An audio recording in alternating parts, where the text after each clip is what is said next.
Hey Amber, I just wanted to expand a little bit on your comment about interprofessional communication. And I just wanted to say that based on like an article that I found, the communication's influenced by like a ton of things. I mean, I'm sure you know that, but it's influenced by things like your relationship to the person that you're speaking with.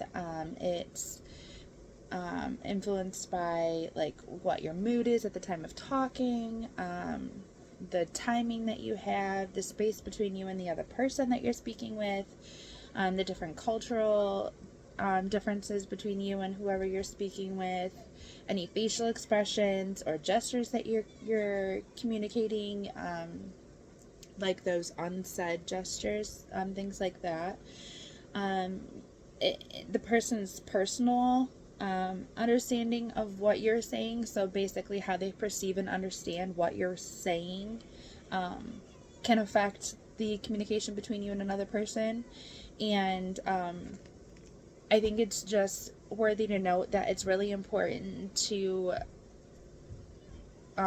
pay attention to how you're communicating with someone and how you're portraying yourself, and just making sure that when you're effectively trying to communicate with someone that you're speaking clearly, that you are not putting a ton of your like opinions in it, especially if it's like any sort of like a handoff report. You want to stick factual, and just make sure that you know you're really just being cognizant of how you're coming across to another person. And I feel like those little cues of being mindful of how you come across can help to make sure that we have some effective communication between us and someone else.